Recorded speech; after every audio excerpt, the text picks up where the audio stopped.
Origem do Kettlebell. Já ouviu falar? Já teve curiosidade de pesquisar? Não? Vamos falar um pouco a respeito disso, ok? Segue aí. O Kettlebell já tem sido utilizado como ferramenta para treinos de ganhos de força há muito tempo. A sua verdadeira origem é um pouco controversa, mas tem relatos aí de que já o usam desde a época da Grécia Antiga. É dito que em Olímpia, tem um museu em Atenas, na Grécia, que tem um kettlebell de 143 quilos. Impressionante, 143 quilos, com uma inscrição: Bibon me levantou acima da sua cabeça. Ou seja, que alguém conseguiu levantar aquele kettlebell acima da própria cabeça. Então olha que interessante o quão antigo já é o uso dessa ferramenta. E embora conheçamos o kettlebell hoje mais por sua origem russa ou sua popularização com os russos, ele surgiu na Rússia aproximadamente no século XVIII. É cogitado aí a data de 1704, sendo a data onde a primeira vez apareceu a palavra kettlebell em russo, que seria gíria. E o interessante é que naquela época ele não era usado como ferramenta de treino, e sim era usado como uma ferramenta de contrapeso para fazer medidas de mercadorias à venda. Então, olha que interessante como a sociedade usa uma ferramenta para algo e alguém vê nela uma utilidade para outra coisa. Isso faz uma reflexão também de como, por exemplo, muitas armas das artes marciais surgiram, especialmente artes marciais chinesas, artes marciais japonesas e muitas artes marciais africanas, sempre utilizando de ferramentas comuns do trabalho rural que o trabalhador usava para trabalhos manuais e acabam se tornando alguma ferramenta útil para treinamento, para defesa pessoal e assim adiante, sempre a favor do ser humano para ganhar mais força, destreza, agilidade e coordenação. Alguma dessas coisas sempre surge através de alguma ferramenta quase que agrícola, né? No caso do kettlebell. Afinal, ele era uma ferramenta apenas de contrapeso, usado em mercados para pesar mercadorias. Interessante, né? Como os russos são muito aficionados no treinamento corporal e no desenvolvimento da força, com o tempo, alguns desses vendedores ou mercadores começaram a usar o kettlebell para a utilização de ganho de força e começaram a ver ali grandes benefícios para a saúde.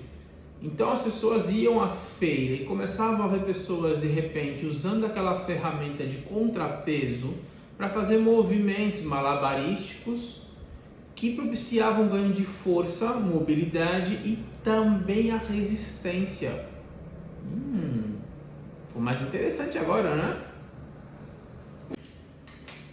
Também é dito que o médico russo, Dr.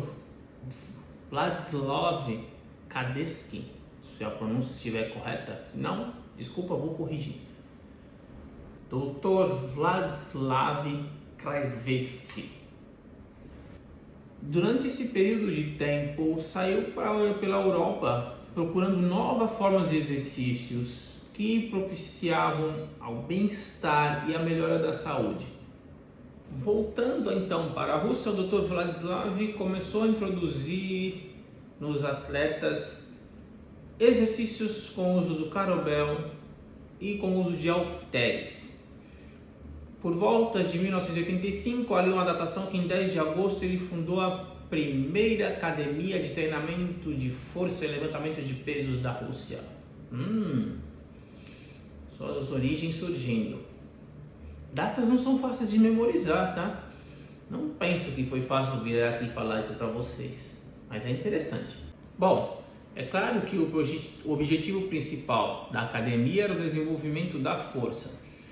E já naquela época, o Dr. Vladislav controlava o treino com uma periodização de treino de 3 vezes por semana.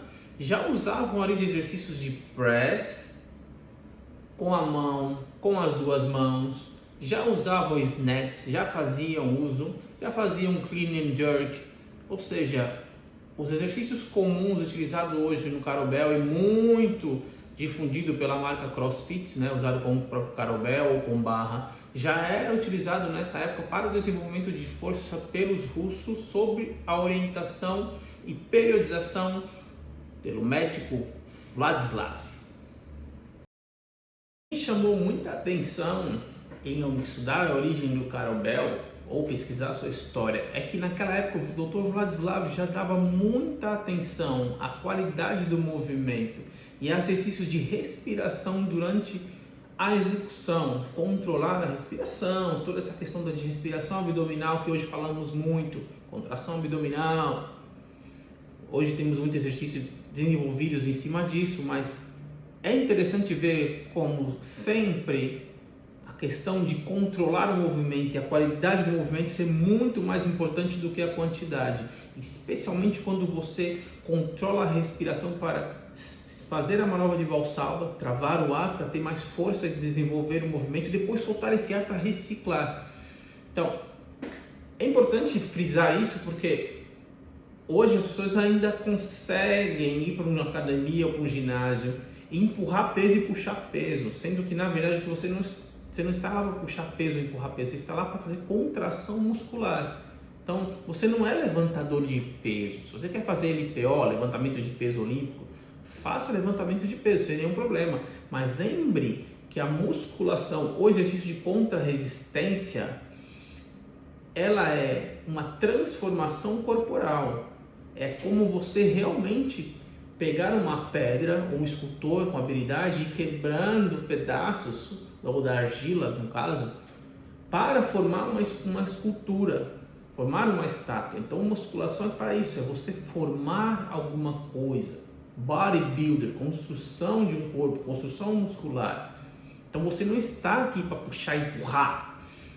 Você está para criar contração muscular. Então, a qualidade vem sempre acima da quantidade. Sim, existem métodos de treino que priorizam a quantidade em fases específicas, por isso que se chama periodização, periodizar o treinamento, mas sempre por vezes, nós sempre vamos priorizar a contração muscular, é muito mais importante do que simplesmente ficar fazendo isso. E voltando à origem, olha que interessante, uma curiosidade é que o Eugene Sandel, que é considerado o pai do fisiculturismo ou o primeiro bodybuilder da história, né? Na verdade ele foi o primeiro Mr. Olympia, ele já fazia muito uso do Kettlebell, com exercícios de malabarismo e tudo mais, porque o Kettlebell começou a ser difundido fora da Rússia, especialmente pelos halterofilistas, né? Ou levantadores de peso circenses.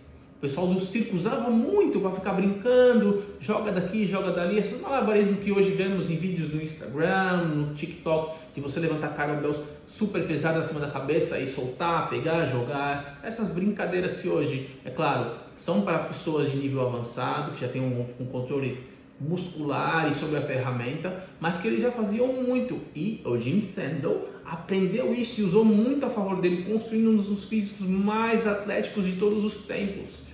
Ele era realmente uma estátua grega, uma perfeição de linhas corporal e com muita agilidade física, muita mobilidade. Fazia facilmente cambalhotas ou salto mortal para trás, movimentos que normalmente não são tão comuns para quem tem uma massa muscular um pouco maior, mas eles faziam muito facilmente nessa época. E uma das coisas que facilitava isso era o uso de kettlebell, porque ele favorece muito o ganho da força, o desenvolvimento muscular, a sua propriocepção, que é a noção do seu corpo no espaço, e o controle muscular, especialmente sobre uma ferramenta, um peso externo.